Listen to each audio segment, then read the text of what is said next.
of course, member of parliament, a key leader of the Indian National Congress, and also someone who started this historic Bharat Jodo Yatra, which entailed traveling thousands of kilometers across India. And now a fellow at Cambridge University, of course, and we gather that's where he was over the last few days, doing all things academic. But before we get on with the talks, just a few words about the Indian Journalist Association. We were established in May 1947, well, a year which no Indian can really forget. Yes, we were born right here in London. And that is the year when India became free from the colonial rule.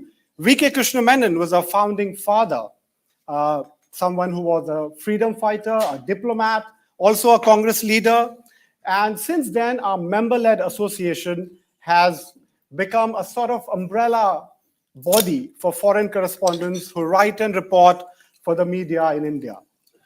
Over the decades, IJA has hosted individuals from across the political spectrum, from Jawaharlal Nehru to Atal Bihari Vajpayee, Arun Jaitley, Nitin Gadkari, and from Harold Macmillan to Margaret Thatcher, Boris Johnson, and Rishi Sunak.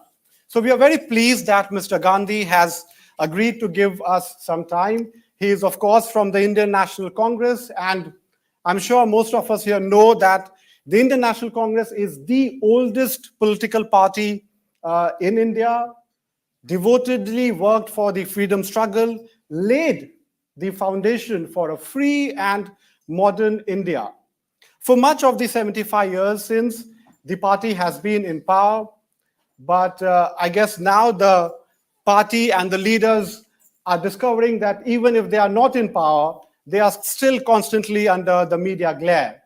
And the latest breaking news seems to be Rahul Gandhi's trimmed new look. But no, that's not what we are going to discuss here rather. We don't want to know, Mr. Gandhi, what you wear, what you eat, or rather what you don't eat. And there's a reason for that. The success of any democracy depends not just on the ruling regime, but also the vibrancy of the opposition parties. And we will use this opportunity to have a wide-ranging and serious discussions from politics to public and from perception to performance. So without much ado, Mr. Gandhi, again, thank you very much. I'd like to begin from the... Well, thank you. Thank you for having me here. This is the second time I'm coming here, and the last time I came, I had quite an enjoyable experience. So I look forward to the same again. Thank you. We hope to continue to invite you. I'd like to begin, Mr. Gandhi, from Bharat Jodo Yatra. That seems to be a leaf taken out from Mahatma Gandhi's book, and it reminded so many of us about the several journeys that Gandhiji took during the British Raj. And of course, his yatra was a Bharat Chodo mission to drive the British away, to end the British Raj, in which we, of course, eventually succeeded. What is it that Rahul Gandhi seeks to achieve with this Bharat Jodo Yatra? Well, the idea of a yatra, of course, Gandhiji's is the most remembered and most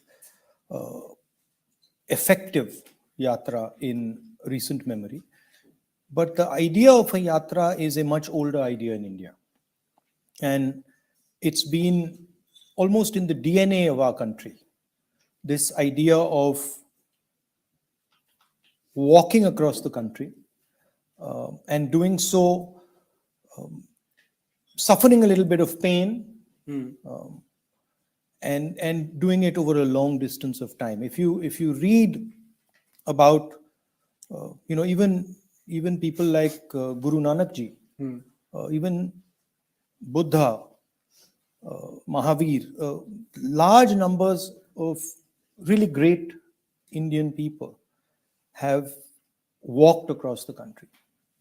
And the idea is discovering the country, listening to the voice of the country, but also understanding yourself, introspecting,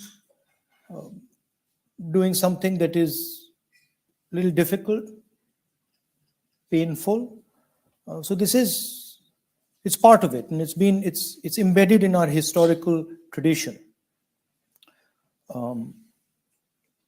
BJP also had a yatra, if you recall. That was a Rath Yatra. And there's a philosophical difference between these two yatras. And it sort of hits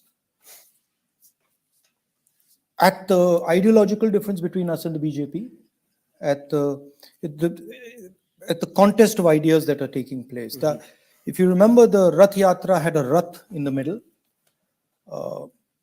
It was followed by lots of other cars. But there was a central Rath in the middle of the Yatra. Rath, of course, is a symbol of a king. And that was completely missing in our Yatra, right? Our Yatra was a mobilization of people, but a equal mobilization of people. So there was no Rath, there was no talking down to people. It was an embracing of people, and it was both an expression of the Indian people's voice and the Congress party and the people who were walking, listening to that voice. And the reason it became necessary is because the structures of our democracy are under brutal attack. The media, the institutional frameworks, judiciary, parliament, these are all under attack. And we were finding it very difficult to put the voice, our own voice, and also the voice of the people through the normal channels. Normally the media would pick up these issues, but the media doesn't pick up these issues, and it's a tragedy in India. I mean, I'll give you an example.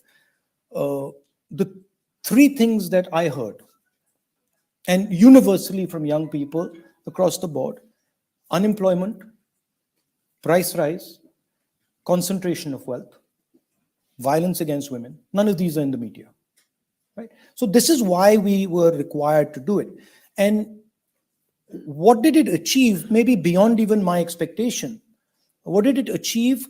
It placed an alternative vision of India on the table, right? A decentralized vision, a non-violent, peaceful, affectionate vision, a vision where everybody is carried together.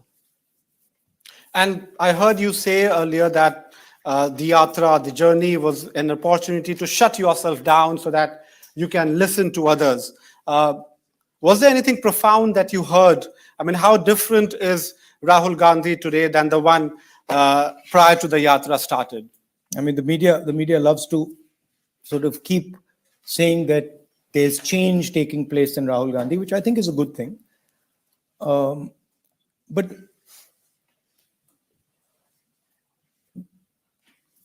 this is part of a journey, right? And every individual has an evolution based on what they do, right? The yatra almost required silence, right? It required, I was saying in the lecture in Cambridge, at the starting point, I began by saying, by giving my perspective to people. So when a farmer would come to me or somebody would come to me, I'd give my perspective and say, this is what I think. But soon I realized that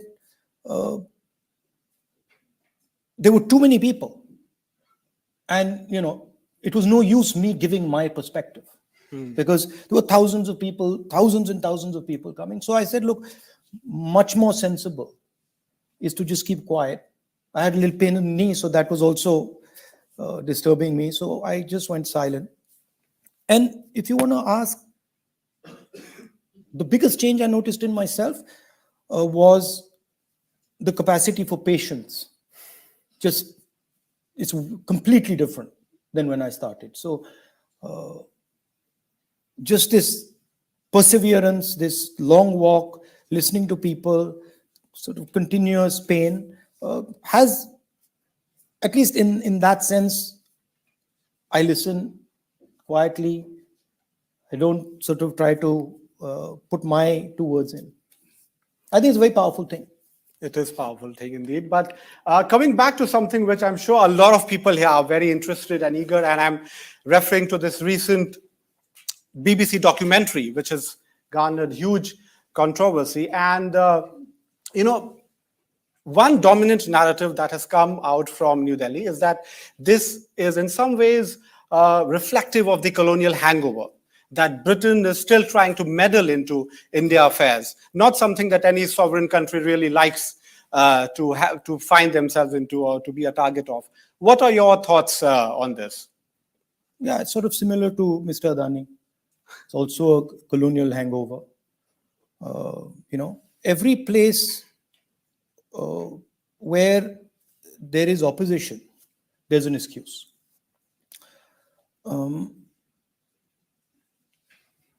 You asked why we did the Yatra, what was the idea behind the Yatra? The idea behind the Yatra was an expression of voice, right? And there is suppression of voice across the country. Suppression of voice, example is the BBC. But BBC is just one element of it, right? You found out, well, the BBC has found out about it now, but it's been going on in India for the last 9 years, right? Non-stop. Everybody knows that journalists are intimidated, they're attacked, they're threatened, and the journalists who toe the line of the government are rewarded. Right? So it's a part of a pattern, and I wouldn't expect anything different. But if the BBC stops writing against the government, everything will go back to normal. All the cases will disappear. Everything will go back to normal. Right? So this is the new idea of India. The BJP wants India to be silent, right? And they want it to be quiet. They want the Dalits, the lower caste, the Adivasis, the media. They want silence, and they want silence because they want to be able to take what is India's and give it to their close friends. So that's basically the idea, right? Distract the population, and then hand over India's wealth to 3, 4, 5 people. I mean, we've seen this before also. But that's not something that has just come out in the last 9 years. It's not something which is new. There is a historicity to anything. So no, what is in a sense, can we say that it's something which has just started? No, what is something that silencing the media? Absolutely. I mean, it has never ever been done at the scale that it's being done. There were periods when there were aberrations, but this is full-scale attack on the institutional structure. This has never been seen in modern India before. It's completely different. I mean, politics is also a lot about perception, but people also expect performance in a sense that there has to be some tangible changes as well. Looking forward in 2024, what do you think will be more important? Perception or performance or both? And how does Congress... I think things are not black and white, perception or performance. Are you asking about how the election is going to play out? Election. There's a lot of anger against the BJP. In the Bharat Jodo Yatra, there's an undercurrent of anger. You don't hear about it in the media. It's almost. That was one of the most shocking things to me, which was that the narrative that is being peddled in the national media is just absolutely wrong. It's a lie, right? So throughout the walk, what I heard, unemployment, concentration of wealth, meaning Mr. Adani, joblessness, small and medium businesses being destroyed by ideas like demonetization and a flawed GST, massive amount of money going to large businesses, nothing going to small and medium. This is what I was hearing, right? And then we sort of have this simplification that, is it going to be performance, or what is the other word? Perception. Or perception. Look, there's an undercurrent, there's a media blanket. So the election is going to be fought on these issues, the 3 or 4 main issues that are there on the ground. And I think what is also central to it is how the opposition is able to fight together. and then you have individual states that work differently. But I think if we are able to coalesce the opposition with a different idea than that of the BJP, we do very well in the election. But it seems that this the political ascendancy of the BJP, or rather the position that they have reached as a single largest party, that doesn't seem to be a factor in uniting the opposition parties. There are regional differences. There are leaders of all hues and cries. They don't necessarily sit together. And Congress being the leading opposition party, what role do you see for yourself? And of course, I'm talking about the 2024 election, which is on the anvil. How does it all play out? Because the opposition parties are still what they are doing. I mean, we have Bengal, Maharashtra. I think there's a lot of coordination that goes on with the opposition parties. I think there are conversations going on between the opposition parties. I'm aware of many of them. And I think the basic idea that the RSS and the BJP needs to be fought and needs to be defeated is deeply entrenched in the minds of the opposition. There's no question of that. There are tactical issues that require discussion. Some states, they're very simple. Other states, they're slightly more complicated. But the opposition is very much capable of having this discussion and resolving it. We are also, it's important to understand, and particularly for the foreigners here, that the opposition in India is no longer fighting a political party. Right? This is something that you say BJP, well, that's not who we are fighting. Right? We are fighting the institutional structure of India now. Right? We are fighting the BJP and the RSS, which has captured almost all India's institutions.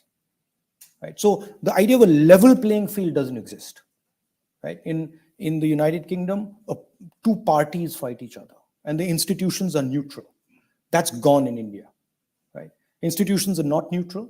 We are fighting the institutions and the RSS and the BJP. And every opposition person understands this very clearly. And most Indian people also get it. So, I mean, that takes me to the next question. Political discourse is also a battle of narratives, now largely shaped by the media. And also now, of course, the social media is playing a huge role as well. And, Congress seems to be losing out on that. Why is it? And why do you say Congress is losing out on that? I thought the last 4 months, we did a yatra across the country and we totally dominated the narrative. No question. Right? The BJP kept trying to attack the narrative. Nothing happened. And it's a transformational thing that happened. I saw it with my own eyes. So this concept that you have that the Congress is not effective in social media, absolutely not. For the last 4 months, 4.5 months, there was total domination. So that Bharat Jodo Yatra the national press was forced to do it. Forced to do it. Right? You started off by saying, oh, this is going to be a failure. Right? In Tamil Nadu, you said, oh, the South Indian states are reacting very positively. Then we went to Kerala and said, no, it's Kerala. Then we went to Karnataka. Then you said, no, first BJP state, you see it won't work. Well, Karnataka, it was even bigger than Kerala. Then you said, no, now it's not going to work in Maharashtra. Bigger success in Maharashtra. Then you said, no, northern belt is not going to work. Rajasthan, Madhya Pradesh, UP, everywhere it worked, right? And if you look at the newspapers carefully, you'll notice the Bharat Jodo Yatra was everywhere, right? Even though the BJP keeps trying to distract and stuff like that. So this idea that Congress party or the opposition are losing the battle of social media is a figment of the imagination. That's good to hear. Yeah. So Bharat Jodo Yatra has made Bharat that Jodo difference. Yatra is an idea, right? And it's a model. And it's a model that the basic design of which is acceptable to all non-BJP parties, right? What is Bharat Jodo Yatra saying? Carry everybody, fight social injustice, listen to everybody's voice, don't use violence, right? Let the institutions of the country be the institutions of the country and not the institutions of an organization, of a fascist organization. That's what the Bharat Jodo Yatra is saying. It's acceptable to every single opposition party. It's as an idea. Get it. There's also this constant talk about Rahul Gandhi going to foreign soil and becoming defaming India. That seems to be a very constant narrative, and when you, especially when you visit countries, and this one has been no same. I mean, your Cambridge lecture has been cited as an example of. There's nothing defaming India in my Cambridge lecture. Last I recall, the Prime Minister going abroad and announcing that there's been nothing done in 60 years of independence, 70 years of independence. I remember him saying that, there's a lost decade of 10 years. There's unlimited corruption in India. I remember him saying them abroad. These were not things he said in India. These were things he said abroad, right? So I have never defamed my country. I'm not interested in it. I will never do it. Of course, the BJP like to twist what I say. That's fine, and the media likes to sort of play it up. I mean, it gives you TRPs and all. But the fact of the matter is, the person who defames India when he goes abroad is the Prime Minister of India. Okay, that's a. You haven't heard his speech where he said Yes. where he said nothing happened in 70 years, right? Insulting every single Indian's parents, grandparents. Well, that's what I said. Independence didn't happen in the independence is washed away. Yeah. Right. So if that's not an insult, what's an insult, right? Or saying that there was a lost decade, nothing happened in India for the last 10 years. So what about all these people who worked in India, who built India in those 10 years? Is he not insulting them? He's doing it in foreign soil. No, that's what I said. That's what the narrative that gets built up. And of course it does, because there's money behind the narrative. There's Mr. Adani behind the narrative. There's billions of dollars behind the narrative, right? And there's a transfer taking place. The narrative is built up, and then India's wealth is given to Mr. Adani. So that's the exchange. It's a transfer. We don't accept that transfer. We don't do it. Hence, no narrative. Some very strong words, of course, from Mr. Gandhi. But just moving ahead, the free trade agreement discussions is on, and these are wide-ranging discussions, of course, very intense, and they cover huge lots of area. From capitalism to climate change and everything in between. How do you see FTA, deciding the relationship between both the countries, because it's going to impact the contours? I haven't seen the fine print, and I don't know the details of the agreement. Once I see the fine print and the details, then I can comment on it. So, but I think as long as the details are okay, I'm not against it. And because you are in London, I have to ask you about the rise of South Asian origin or Indian origin politicians here in the United Kingdom. What does that tell you? Is there something that you would like to comment upon? That's a good thing. I think that's a good thing that Indian people are doing well abroad, not just in politics, in many different spaces. So it's a good thing. Okay. Thank you very much for taking all those questions. I would now like to open up the floor. But before we begin, can I say that we'll prefer media questions, please, and keep it very brief, to the point. That way you will be more effective. And if we have time, we'll come back to it. So just how much time are we? How much we have? I think 10 minutes. 5 to 10 minutes. Yeah. Yes, Mr. Amit Roy. Yes. Mr. Gandhi. Also, please identify yourself, your affiliation. From Telegraph, India Telegraph. India Telegraph or? Yeah. Mr. Gandhi, do you think opinion in the UK matters at all in relation to the politics of India? I asked that because when India came up in the Commons, Rishi Sunak said something which was seen by some people as an endorsement of the Indian Prime Minister. I mean, it was carefully worded, but what would you like British politicians to say about India? Do you think that they have a role, and does it really matter? I mean, look, what British politicians say about India is the problem of British politicians. I'm nobody to advise knowledgeable people on what they should say about India. In the politics of India, day-to-day politics of India, what is being said in the United Kingdom about India, doesn't really have a big impact. But in a globalized world, what people say anywhere, England, America, wherever, it has a little bit of an effect. But does it make people change their political decisions? I don't think so. Sanjay? Sanjay Suri from CNN News 18 TV. Mr. Gandhi, are you quite satisfied with the position that India has taken over the Ukraine war, or the position not taken, which of course is in itself a position? There are some concerns that were India to face an invasion or an attempt at an invasion, which is not a hypothetical fear from China and Pakistan, India could cry foul and have a lot of the world not listen. Well, I mean, as far as the Indian foreign policy is concerned, I support the Indian foreign policy, and I'm okay with the Indian foreign policy. I don't have a huge disagreement with it. With regards to an invasion, we've already been invaded. I mean, we've got 2,000 square kilometers of our territory that is in the hands of the PLA. So, and the Prime Minister himself has stated that nobody has entered India.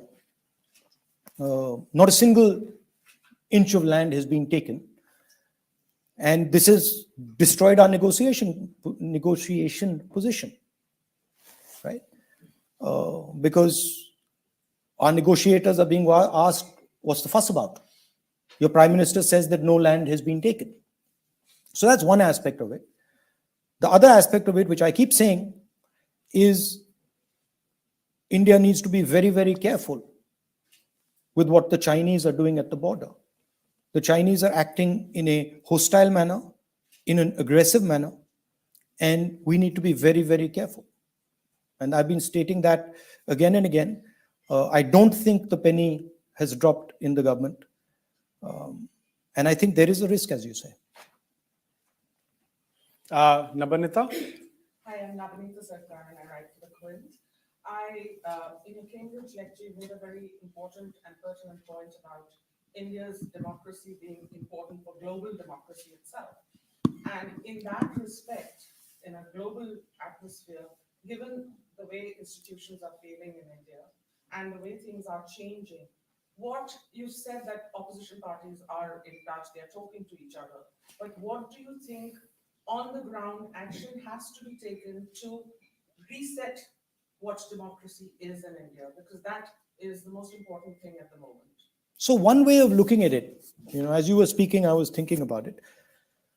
And people don't quite understand the scale of India and its democracy. So how would you react if democracy suddenly disappeared in Europe? Right? You'd be shocked and you'd be like, oh my God, that's a massive blow to democracy. Well, how would you react if something, a structure 3.5 times Europe suddenly went non-democratic, right? That's happened already. That's not something that is going to happen in the future. That's already happened. But there's no reaction. And if we're talking about Europe, that's the thing that shocks me. There's no reaction, right? And of course, there are reasons for there not being a reaction. There is sort of trade and there's money and stuff like that. But Indian democracy is a public good. And if you're looking at the democratic structure, it is the single most important public good. The largest, it's 3 or 4 times the size of the United States in terms of numbers. Same with regards to Europe. So the surprising thing is that the so-called defenders of democracy, which are the United States, European countries, seem to just be oblivious that a huge chunk of the democratic model has come undone, right? Which is a real problem. With regards to, and frankly, the opposition is fighting that battle, right? And it's not just an Indian battle. It's actually a much more important battle because it's a battle for a huge part of the democratic people on this planet. As I said, the opposition has placed a vision on the table. And that vision is an inclusive vision. It's a vision of bringing people together. And we're in conversation with the opposition. The opposition is talking to each other.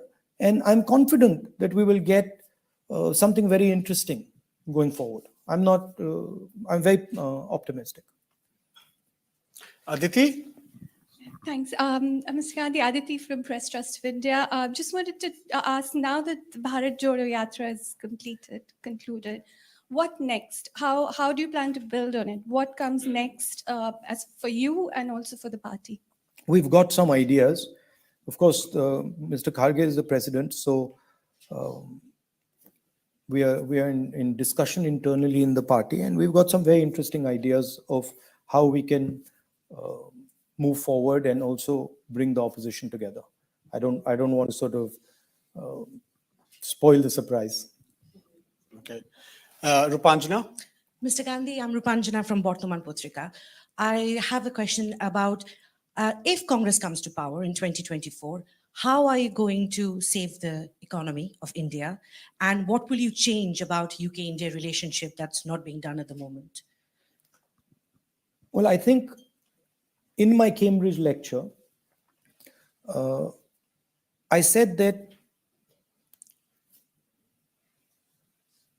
production used to take place in democracies. The United States, India, Germany, Japan, Korea, these used to be production centers. And the Chinese have now wrapped up production. They're better at it. I don't appreciate the way they do it. They do it coercively. They do it using force. And so I believe that a model for production in democratic countries is absolutely critical for the 21st century. Okay? And I think there's a lot of work that can be done between England, India, the United States, Germany, all sorts of partners are there who can conceptualize and structure an alternative production model to the Chinese. That would include technology, it would be decentralized, but a conversation needs to begin. That's the first point. And that conversation is not happening because India and the West simply deny this. They just deny that production is no longer effectively done in the democratic environment. So that's one thing. In India, there is, as I've said 2 or 3 times, there's massive concentration of wealth. The entire banking system is being used to protect one gentleman for one gentleman's businesses, and that needs to change. So there are clusters of production in India all across the country, right? There are millions of people who are ready to produce, and the banking system needs to be opened up to them. Small and medium businesses should be able to take bank loans. Small and medium businesses should have technological input. They should have support. So that's one thing that I would, or that we would certainly look at. And I'm not saying that there's no role for large businesses. There is, right? But there shouldn't be a role for complete and absolute monopoly of the Adani type. I think agriculture is a huge problem. One of the things that I heard throughout my walk was that agriculture in India is failing, right? And India needs to think about agriculture in the 21st century, needs to think about developing a cold chain, needs to think about how to create jobs through agriculture from the farm.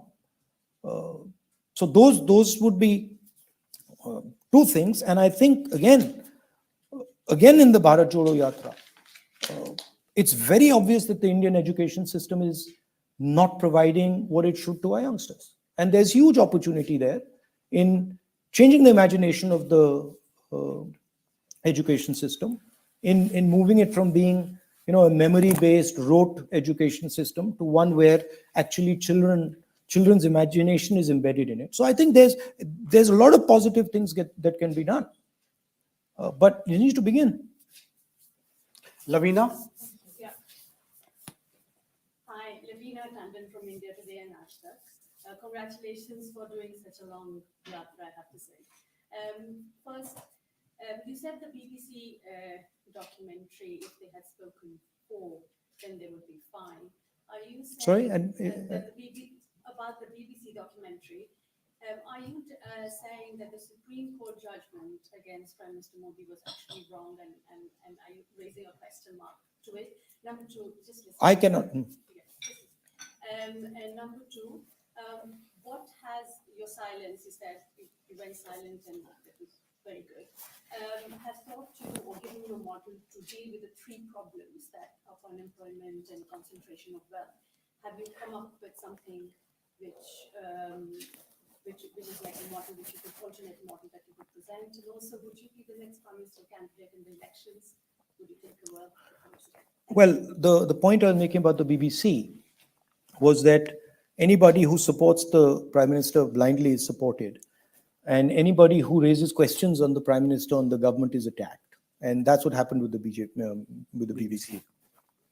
On the idea, you saying, has silence helped you think about solving these three problems? That's not how these problems are solved, right? In large systems, in large countries, problems are solved by working with people. And this idea that one person solves all these problems is not, let's say, it's not very profound. It's superficial.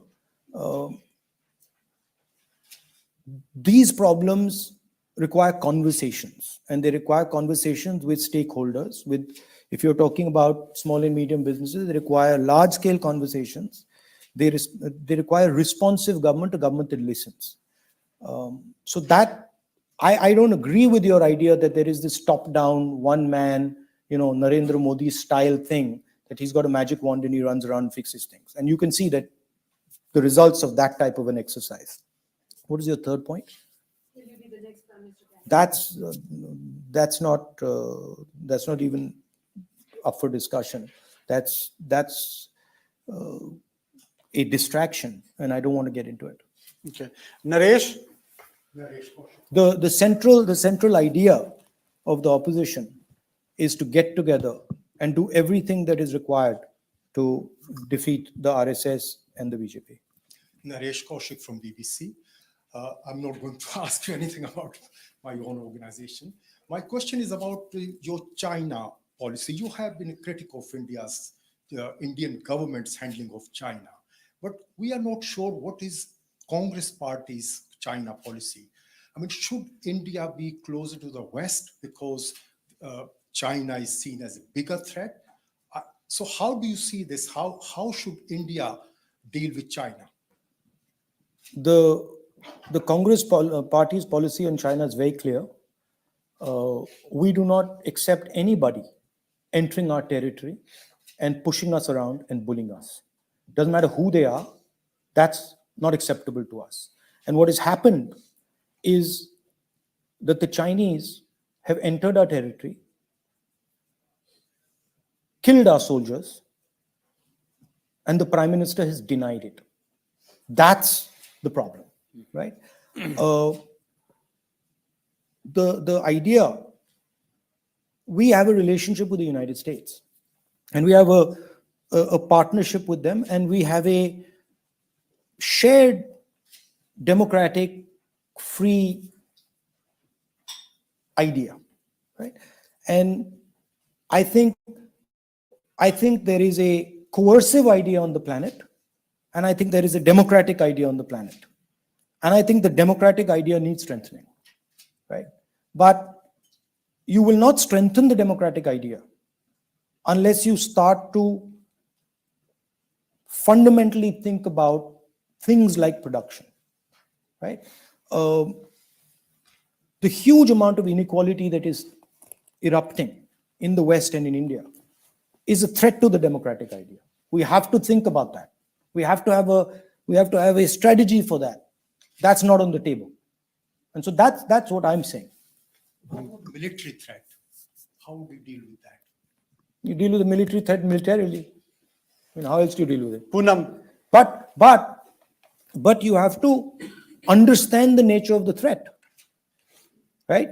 And you have to respond to the nature of the threat. My concern, and frankly, I've had conversations. I've had one conversation with the foreign minister. In my view, he doesn't understand the threat,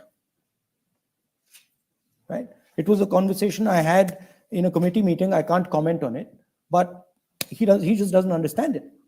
And he can keep saying what he wants. But in my view, the government is not understanding the actual threat from China. And a lot of commentators say this. Shabani? Oh, no, sorry, Poonam. Yeah, I thought you asked your question already. Yeah. Hi. Simply stating, the Prime Minister simply stating that nobody has entered our territory demonstrates that he does not understand the threat. Because the message to China with that statement is you can do it again. And that message was sent to the Chinese by the Prime Minister of India. Poonam? Hello. Thank you. Rahul. Hi, I'm Poonam Joshi from ABP News. I wanted to, you mentioned that institutions have been taken over by the government that are expected to work neutrally. But looking at the media houses, most of them are playing the narrative of the ruling party. And in 2024, when the elections are going to take place, how do you plan to get your narrative across to the people of India who are hugely influenced by what's played on television? And also, I'd like to know your thoughts on bulldozer politics, if you may want to. I think I've said it 2 or 3 times. I think mass mobilization and ideas like Bharat Jodo are very, very powerful. As far as intimidation of any type is concerned, I don't like it. I believe in non-violence, and I don't like intimidation. That's my personal view. That's it. I mean, Shabani? Yeah, thanks. And thanks for taking so much time. I'm Shravani Vasu from Anand Bazar Patrika. I just wanted to get back to the opposition unity that you've been talking about. We had a statement from Trinamool saying they were going to go it alone. How are you going to tackle these big regional powers and big egos as well? It's not my job to tackle it anymore. Mr. Kharge is going to tackle it. He'll, of course, have all, the support of everybody who's working with him. But the Congress president is the person who has to think about how these alliances look and how they're structured. I, of course, have a view, and I will tell him my view. But the actual work is going to be done by the Congress president. Okay. Are you confident it'll Naomi, happen? please quickly. Welcome back to London. Just a quick question regarding the Hindenburg report on Gautam Adani. George Soros said this will significantly weaken Modi's stranglehold on India's federal government and open the door to push for much needed institutional reforms. I may be naive, but I expect a democratic revival in India. To which Jaishankar said, Soros is old, rich, opinionated and dangerous, and thinks his views should determine how the entire world works. What's your view on what George Soros said and on what Jaishankar said? I mean, George Soros might have his view. I'm not really interested in that view. I see with my own eyes what's going on in India. And I can see that Mr. Adani has gone from being the 609th richest man to the second richest man in a matter of 3 years. I can see that he's rewarded across the board. I can see he's allowed to dominate industries in every industry in the country. And that, we don't need Mr. George Soros to tell us that. We can clearly see it's happening. And And he's got a very good relationship with the Prime Minister. Munira? Hi, I'm Mira from the Financial Times. Recently, around 5 million tons of lithium was found in Jammu and Kashmir. And there has been talk that the government is going to auction this to the highest private bidder. Obviously, people are very concerned about. Who it goes to? Sorry. They're concerned about who it goes to. Yes. Yeah. I can predict who it's going to go to if it's auctioned off. It's easy. His name begins with A. What do you think the implications politically, economically, socially will be for Kashmir? I haven't actually looked into the details of this question, but I can tell you that Mr. Adani seems to win every auction he takes part in. He doesn't need any experience to enter business. He gets the 6 most profitable airports in the country, has never worked in the airport business. So I can predict that Mr. Adani will probably get that lithium as well. Okay. Yeah. Khadija? Last one? From BBC, I think. Last question. I just wanted to ask you before 2024 election, what is the message to Indian Muslims, especially after your Bharat Jodo Yatra, the kind of story that you must have heard? Is there a message for them? Message to all Indians is that you're part of this wonderful country.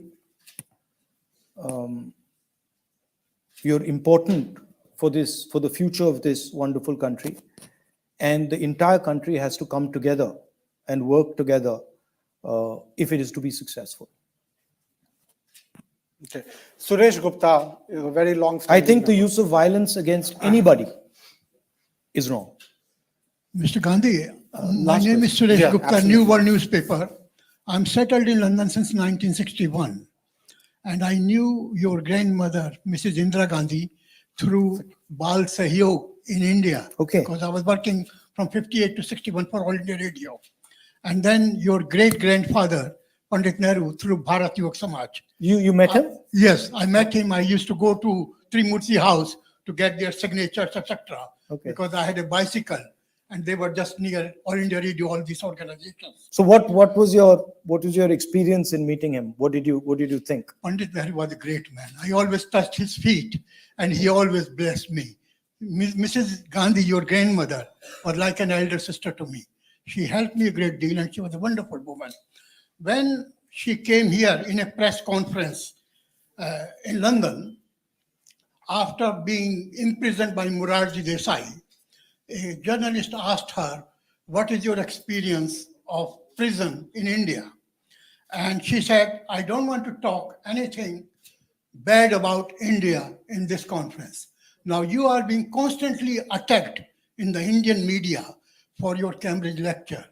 I hope that you will take some lesson from what Mrs. Indira Gandhi said, because I am your well-wisher and I like to see you become Prime Minister of What's India your one day." question? There is no question. So my question What's your is, question? yeah, my There is no question question. is, Please ask your in- question, otherwise. yeah. In 9 years that BJP has been in power, in your opinion, has Modi done anything good for India at all? Look, I answered this question a few days ago. I think the RSS and the BJP are attacking the foundation of our country, attacking the democratic institutional structure of our country. I'm sure there are 1 or 2 policies which I would agree with. But we don't really need to get into it. I've said it, but that's not really the point. The point is that, in my view, they're attacking the foundation of our country. And that eclipses any policy, any good policy that they do, right? So this is so fundamental that to ask me to comment on a good policy or a bad, one policy that is good and another one that's slightly more effective, it sort of misses the point. This to me is bigger than everything else, right? Okay, I think. And by the way, just to touch the first part of your question, have you actually seen my Cambridge lecture? Sorry? Have you seen my Cambridge lecture? Yeah, good. I have heard about it. No, no, no. Have you seen it? Okay. Thank you. Thank you. You're not allowed? Well, No, no, no, no. It's on the internet. well, it's everything is on the internet, and you can make your So, opinion. so that's interesting. I Yeah. mean, you haven't seen it. Yeah. You got an opinion on it. I mean, that's See a, it? that's a good point. I mean, if you have to make any opinion, please make an informed opinion. And I think that just concludes our session. I would like to thank Mr. Rahul Gandhi for taking time out from a very busy schedule and coming here and taking questions so sportingly. It is getting rare for political leaders to come out and answer